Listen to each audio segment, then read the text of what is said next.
नमस्कार मित्रों, आप सभी का स्वागत है द स्ट्रैटेजिक फैक्ट्स विद आकाश में। आज हम बात करने वाले हैं कुछ नए डेवलपमेंट्स के विषय में। अमेरिका और ईरान पूरे मिडिल ईस्ट और पूरी दुनिया की राजनीति को हिला सकता है। अमेरिका के राष्ट्रपति डोनाल्ड ट्रंप ने ईरान के खिलाफ एक बड़े सैन्य एक्शन पर विचार कर रहे हैं। सवाल यह है, क्या अमेरिका ईरान में रिजीम चेंज चाहता है? क्या सिर्फ एक एयर स्ट्राइक से कोई सरकार गिर सकती है? और अगर जंग हुई तो उसके नतीजे क्या होंगे? ये एक बहुत बड़ा विषय है। इसके संबंध में आज हम बात कर रहे हैं।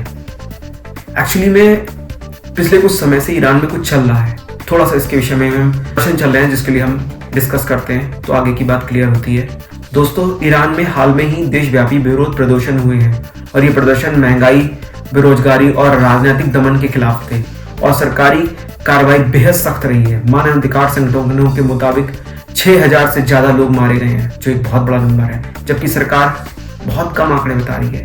ईरान के सर्वोच्च नेता आयतुल्ला अली खामनेई इन प्रदर्शनों के लिए अमेरिकी सरकार और इजरायली सरकार को जिम्मेदार ठहरा रहे हैं। यही एक सबसे बड़ा कारण है। कारण देखिए, ईरान के अंदर असंतोष व्याप्त है, ये सबको पता है। लगातार यूरोप के, अमेरिका के प्रतिबंधों के कारण ईरान की जो मुद्रा है वो लगातार जमीन पे आती चली जा रही है, जिसकी वजह से लोग बैग भर के पैसे लेके जा रहे हैं तो उनके लिए एक वक्त का खाना नहीं मिल रहा। एक ऐसा मैटर बन गया है जो कहीं ना कहीं दिक्कत कर रहा है दोनों वहां के लोगों के लिए, ईरान के लोगों के लिए। अब ट्रंप की रणनीति क्या है, हम उस पर बात करते हैं। अमेरिकी सूत्रों के अनुसार डोनाल्ड ट्रंप ऐसे हालत बनाना चाहते हैं जहां ईरान में सरकार बदल सके।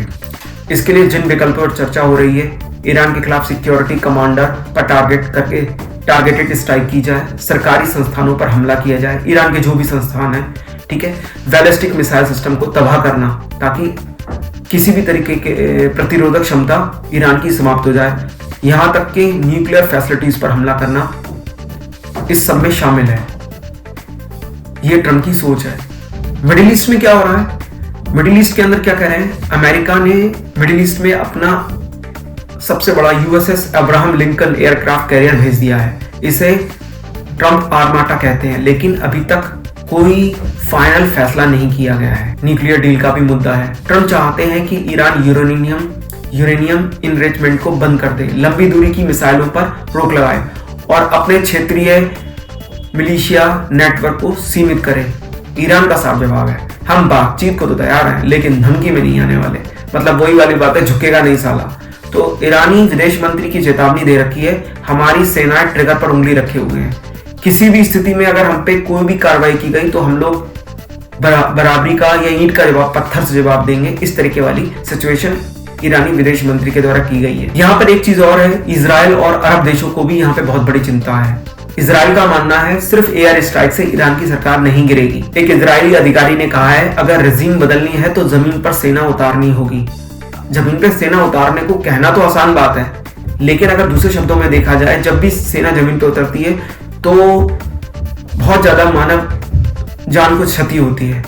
अगर ईरान के 100 मरेंगे एग्जाम्पल के तौर पे, तो अमेरिका के भी कुछ ना कुछ लोग जरूर मारे जाएंगे। इस वजह से हर कोई व्यक्ति जमीन पर सेना उतारने के फेवर में नहीं रहता। तो ये बहुत बड़ा विषय है जिसके संबंध में हम कह सकते हैं। वहीं सऊदी अरब, कतर, ओमान जैसे देश अमेरिका से कह रहे हैं जंग मत शुरू करो। क्यों? उनका भी एक लॉजिक है, क्योंकि अगर देखिए, ईरान के पास ऐसे प्रक्षेपास्त्र या मिसाइलें नहीं हैं जो अमेरिका तक हमला कर सके, लेकिन अमेरिका के अड्डे कहां पे हैं? पूरे अरब कंट्रीज में फैले हुए हैं। तो क्या करेगा वो? जो अरबियन कंट्रीज हैं, जिसमें सऊदी अरब, कतर, ओमान जैसे देश शामिल हैं, उन्हीं सब पे वो हमले करेगा। और ऐसे में क्या होगा? अरब देशों में बिना किसी बात के ही तबाही फैल जाएगी, जो कहीं ना कहीं अरब देश नहीं चाहते। साथ में ये है कि इस बर्बादी को कौन सहन करेगा और जान माल का नुकसान दोनों जगहों पर ही होगा। अगर रेजिम चेंज हुआ तो क्या करें?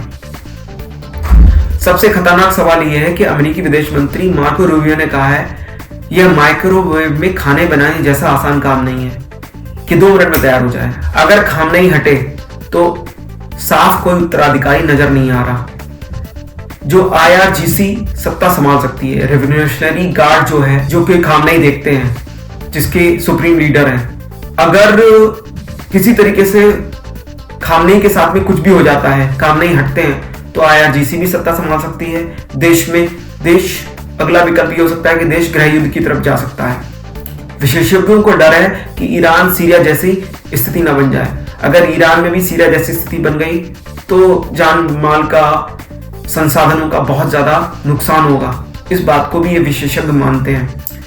इसका असर क्या होगा अगर सीरिया जैसी स्थिति बनती है? तो तेल सप्लाई पे असर पड़ेगा, ग्लोबल इकोनॉमी पे इसका असर पड़ेगा। एक्सपर्ट्स क्या कहते हैं? विश्लेषकों का मानना है विरोध प्रदर्शन बहुत हिम्मत वाली बात है जो वहां के लोग कर रहे हैं, लेकिन सरकार अब भी मजबूत है और सारे प्रदर्शनों को सेना के बल पर विद्रोह को वो दबा रही है। सत्ता परिवर्तन मुश्किल है, संभावित रास्ता हो सकता है धीरे धीरे आर्थिक दबाव।